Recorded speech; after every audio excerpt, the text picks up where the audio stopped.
Hola a todos y a todas, yo soy la doctora Camila Allende, soy médica del CESFAM y en este video queremos mostrarles un poquito sobre lo que significa la diabetes y cómo manejarla, ya que estamos en tiempos difíciles, no podemos hacer esto de forma presencial, así que quise hacer este video para poder acercarle un poquito más la información.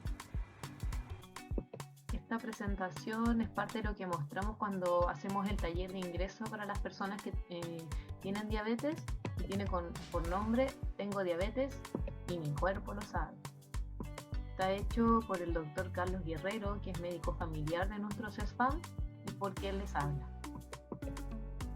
Antes de partir, sabemos que cuando damos el diagnóstico de alguna enfermedad puede generar muchas preocupaciones, muchos sentimientos de ansiedad, de temor en las personas, sobre todo con la diabetes, que es una enfermedad que tiene harto mito dando vueltas. Hay hartas personas que podemos conocer que tienen diabetes, que escuchamos de los vecinos, de los amigos, amigas. Por lo tanto, siempre es un desafío para nosotros tratar de informarle a ustedes de la mejor manera de lo que significa. Y eso también va a implicar que ocupemos palabras nuevas que desde ahora en adelante nos gustaría que las empezaran a aplicar. Por ejemplo, dudas que empiezan a salir cuando les decimos que son diabéticos o diabéticas, es si tengo diabetes tipo 1 o tipo 2, si tengo la grave, qué es la glicemia, que se va a ocupar mucho ahora, qué son los hidratos de carbono, qué significa estar compensado o descompensado. Y también otra palabra que va a empezar a aparecer ahora es que esta es una patología crónica y ustedes van a empezar a ser pacientes crónicos y pacientes crónicos. Bueno, ¿qué es la diabetes a modo de introducción? Esta es una enfermedad crónica, es común en la población y cada vez va aumentando. Cuando nosotros hablamos de enfermedades agudas y crónicas, tienen que ver con el tiempo en la cual mantenemos esta enfermedad. Las enfermedades agudas, por ejemplo, un resfrío, una gastroenteritis, un dolor de cabeza, son enfermedades que tienen un inicio y después de un tiempo terminan. A diferencia de las enfermedades crónicas en las cuales se mantienen durante años, ¿ya? Y ahí tenemos la diabetes, la hipertensión, algunas epilepsias, el asma, ¿ya? Y esta enfermedad, la diabetes, se asocia a factores de riesgo cardiovascular. ¿Qué significa esto? Lo vamos a revisar enseguida en la otra diapositiva. Y también puede generar complicaciones a largo plazo, que son las más temidas, las que más escucha la gente, que tiene que ver con estos órganos, y también lo vamos a revisar. Y por eso es tan importante cuidarse y conocer de esta enfermedad, porque puede causar discapacidad, pérdida de trabajo en las personas. Pero si nosotros llevamos un tratamiento adecuado, la diabetes se puede mantener estable durante muchos años. Como yo les comenté, hay algo que se llama los factores de riesgo cardiovascular. Tenemos que partir que cuando una persona tiene diabetes se empieza a preguntar por qué me dio a mí, qué pasó, ¿cierto? ¿Por qué ahora? Tiene que ver con hartas cosas. Una de ellas es nuestro ADN, nuestra herencia. Las personas que tienen familiares diabéticos como sus padres, su mamá, su abuela que fueron diabéticos, eso de algún modo igual se va heredando a los hijos, a los nietos, pero es una herencia que no necesariamente significa que uno va a tener la enfermedad. Ya lo que causa que uno tenga familiares diabéticos significa que uno tiene más riesgo de tener la enfermedad comparado con una persona que no tiene familiares diabéticos. Entonces, si yo en mi ADN tengo algún riesgo por mis familiares, cosa que yo no puedo cambiar, o sea, ya no puedo cambiar a mis padres, si a eso yo le asocio otros factores que van apareciendo en mi vida y que tienen que ver con mis hábitos, se va sumando todo esto y puede generar la diabetes. ¿Cuáles son esos factores de riesgo? El sobrepeso o la obesidad, el consumo de alcohol en grandes cantidades, el consumo de cigarros y llevar una alimentación no saludable con mucha grasa, mucha fritura y estar sedentario, no hacer ejercicio. Ya, todos estos factores son cosas que nosotros podemos cambiar, a diferencia de nuestro ADN, eso no lo podemos cambiar porque ya está dentro de nosotros, pero todas estas cosas nosotros las podemos ir cambiando a medida que vamos viviendo. Y todos estos factores también se asocian con otras enfermedades importantes como la hipertensión, el colesterol elevado y en algunos casos con los infartos al corazón o infartos cerebrovasculares. Entonces son súper importantes y por eso también se preguntan mucho cuando ustedes van al consultorio si hacen alguna de estas cosas. Al final, ¿qué lleva esto? A una persona que tiene más riesgo de tener alguna enfermedad crónica como la diabetes. Un adulto obeso, sedentario, que consume malos alimentos, ¿cierto? Fuma y bebe alcohol. Entonces, todas esas cosas nos hacen llevar a una persona a tener más riesgo de ser diabética. Otra pregunta que se pueden hacer, entonces yo tengo diabetes tipo 1, tipo 2, ¿cuál es? La verdad es que son enfermedades completamente distintas en su mecanismo de producción. A modo general les puedo contar que la diabetes tipo 1 en general le da a los niños pequeños o a los adolescentes porque tiene que ver con la producción de insulina del niño o de la niña. Aquí lo que pasa es que falta insulina y los niños se tienen que inyectar la insulina desde muy jóvenes porque eso es lo que les pasa a su cuerpo. En cambio la diabetes tipo 2 es la que nosotros decimos que es del adulto porque tiene que ver con todos esos factores que vimos en la diapositiva anterior.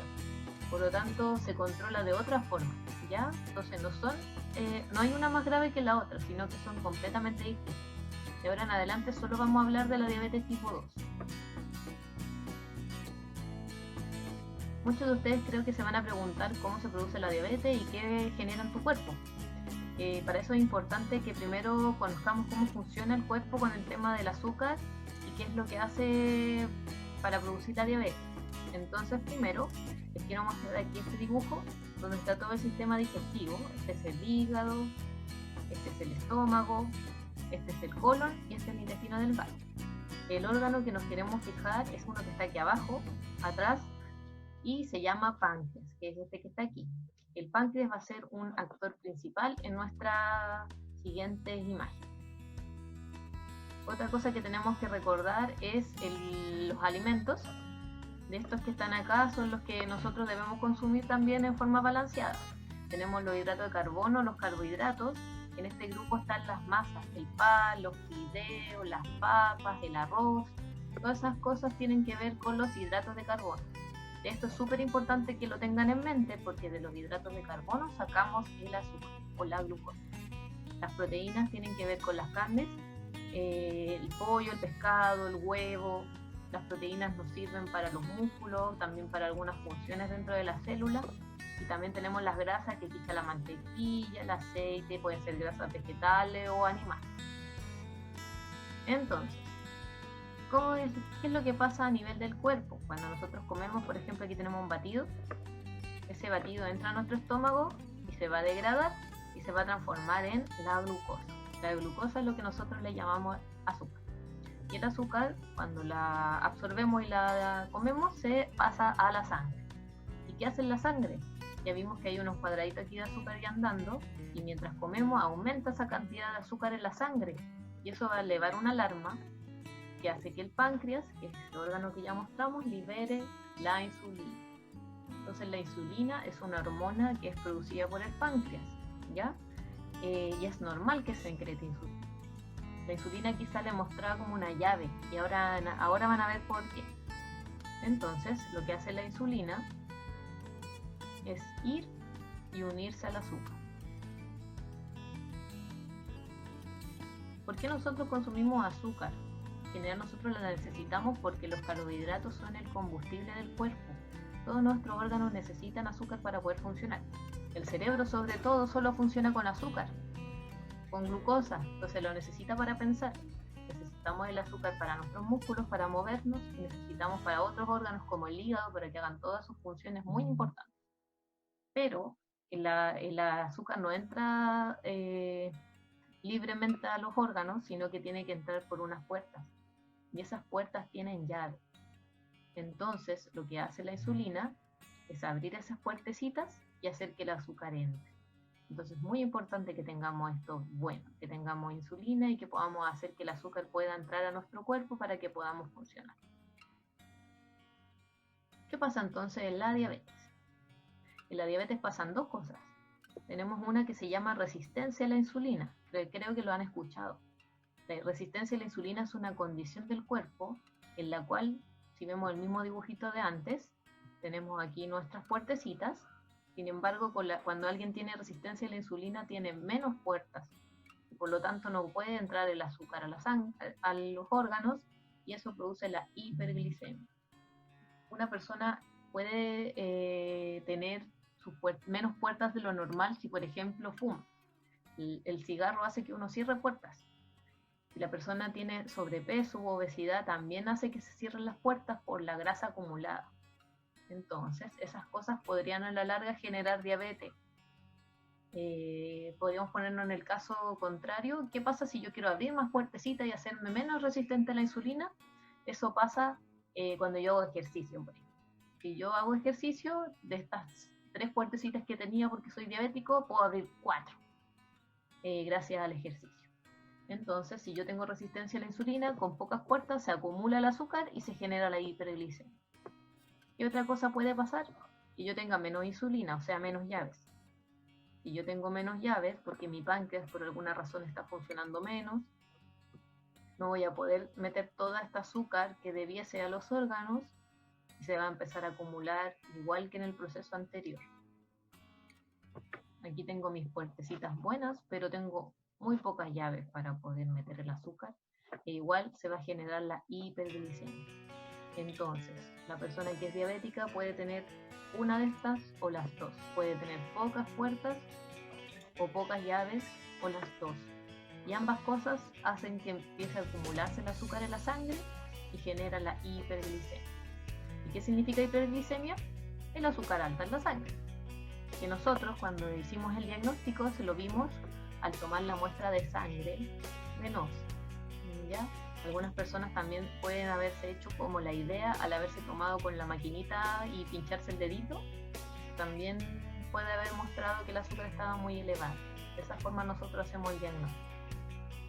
Bueno, me dirán ustedes, ya, ¿qué es? Tengo diabetes. Ya, pero ¿qué síntomas tiene una persona que tiene diabetes? Los síntomas son variables. Los más conocidos tienen que ver con la sed. Hay personas que tienen mucha sed porque cuando uno tiene mucho azúcar en la sangre, al final todo ese azúcar que no ocupa la bota por la orina. Entonces, como yo boto por la orina, me da más sed. Me da más ganas de orinar porque estoy con el azúcar, arrastro agua, entonces boto más agua y me dan más ganas de orinar. Hay algunas personas que como no pueden usar todo el azúcar que comen, les da hambre, pero bajan de peso. En el fondo, la persona diabética, a pesar de que come estos carbohidratos, no los puede utilizar, no puede. Entonces al final bajan de peso cuando están muy descompensados, pero siguen con hambre. Y algunas personas también pueden sentir que están más cansadas, que ven borroso, algunas cosas más inespecíficas. Pero en el fondo estos son los síntomas que nosotros llamamos clásicos de la diabetes. Aunque me imagino que muchos de ustedes no deben haber sentido nada y el diagnóstico se lo hicieron con alguna prueba de sangre que les pedimos por chequeo o por cualquier otra cosa. Y eso es porque la diabetes es una enfermedad silenciosa y por eso es tan importante que la pesquisemos y se hagan los chequeos, porque cuando ya da estos síntomas o cuando ya da sus complicaciones, a veces ya ha pasado mucho tiempo y ya no podemos revertir mucho el daño que genera. Y ahora que hablamos de cómo se produce la diabetes, que en el fondo es tener el azúcar alta en la sangre, vamos a hablar un poquito de qué es lo que puede pasar por tener el azúcar alta. En general, tenerla alta un día no es tanto problema, pero si nosotros tenemos azúcar alta por muchos años, esto puede generar problemas a diversos niveles en nuestro cuerpo. Si yo les preguntara a ustedes dónde puede dañar la diabetes, yo creo que me dirían algunos órganos. Pero aquí en este monito sencillo yo les voy a mostrar con rojito en dónde puede dañar específicamente la diabetes. Y al final es en todas partes, porque como yo tengo azúcar en la sangre y tengo mucha, la sangre pasa por todo el cuerpo, entonces daña todo el cuerpo al final.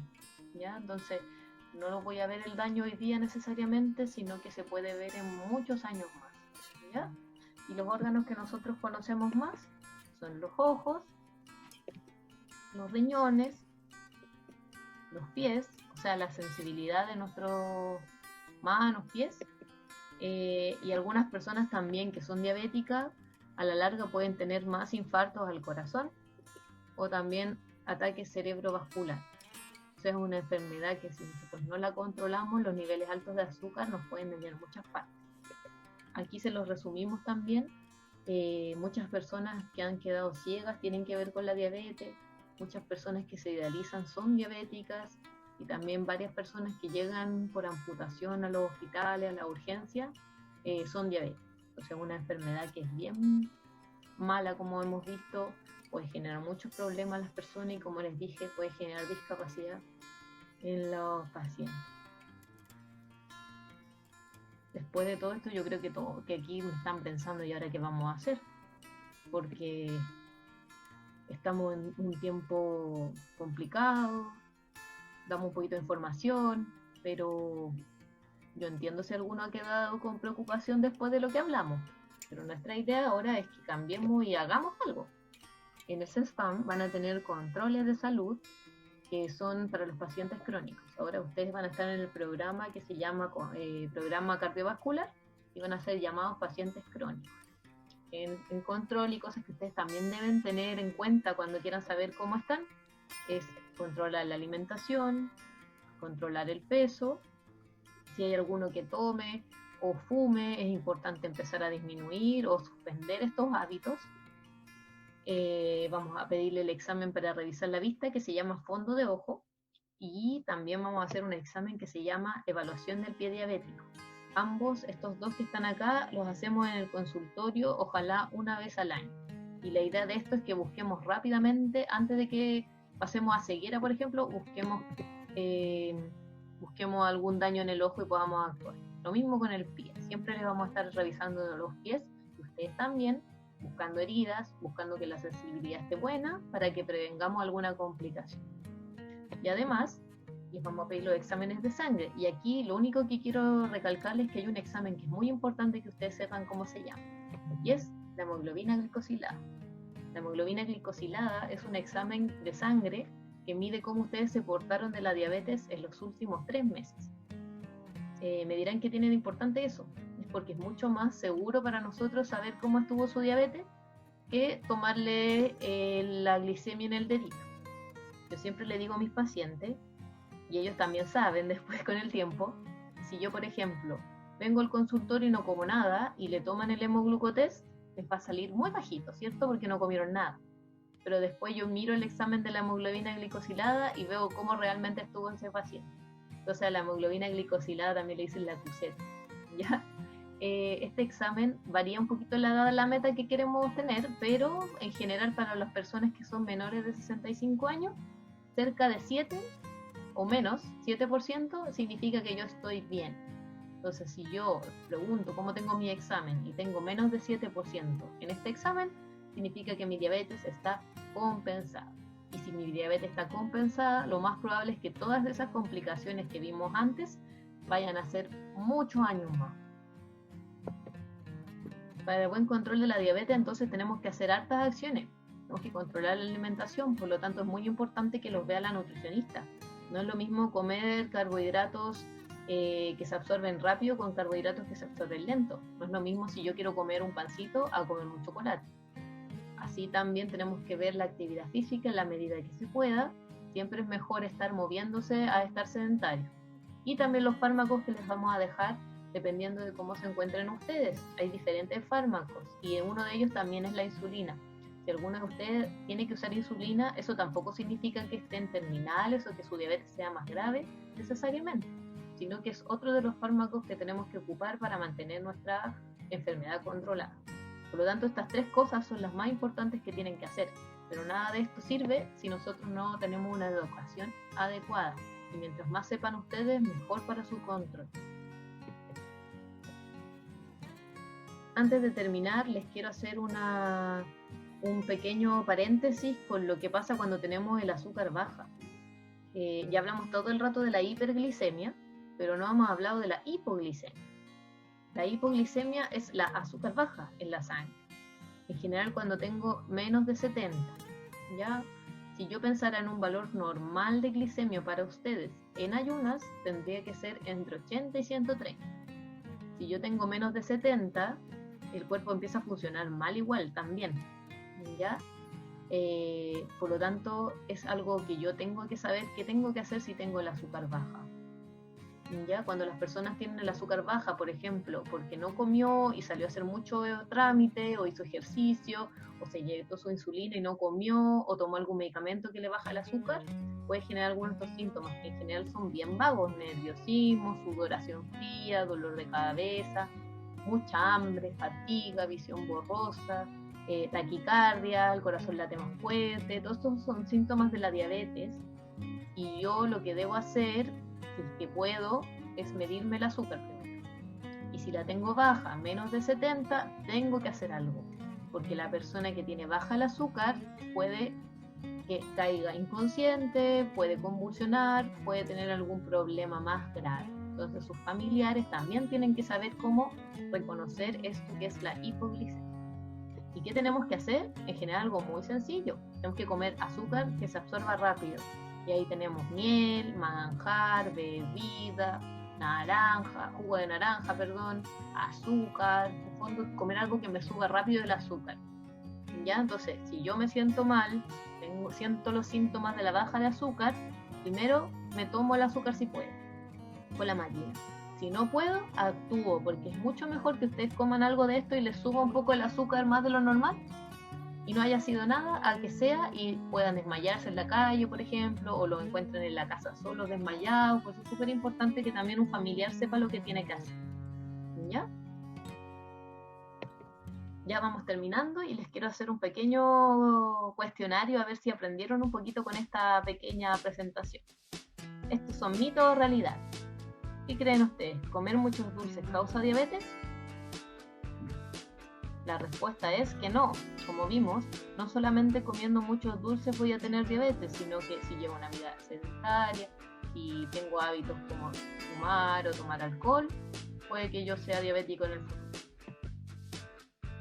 Soy diabético porque mis padres lo eran y mis hijos también lo serán. ¿Qué creen ustedes? La respuesta es que no. Como vimos también, yo puedo heredar este riesgo a tener diabetes si mi papá lo era, pero si mis hijos se cuidan, no fuman, hacen deporte, puede que ellos no tengan necesariamente que ser diabéticos. Aunque sea diabético, ¿puedo seguir comiendo carbohidratos? ¿Qué creen ustedes? Aunque sean diabéticos, ¿pueden seguir comiendo arroz, fideos, papas, pan? La respuesta es que sí. Todo tiene que ver con las medidas y las proporciones. No es que dejen de comer lo que les gusta, sino que hay que medirlo. Ya todos debemos en realidad medir lo que comemos. ¿Ya? Y eso es algo que también se puede ir aprendiendo con el tiempo. Tomar los medicamentos es suficiente para mantenerme compensado. ¿Qué creen ustedes? ¿Solo con los medicamentos me puedo mantener? La respuesta es que no, como vimos anteriormente. Si yo fumo, como muchos carbohidratos, aunque me tome todas las pastillas que les dejamos, probablemente esa diabetes no va a andar bien. Si controlo mi diabetes, ¿puedo prevenir sus complicaciones? Esta ya es más fácil, ¿cierto? Sí, si ustedes se controlan, mantienen las indicaciones que les damos, logramos entender esto, podemos prevenir que pasen estas cosas por hartos años. Yo no tengo síntomas. Eso significa que estoy bien controlado. Esto es algo que nos pasa mucho. Mucha gente no siente nada, como les dije.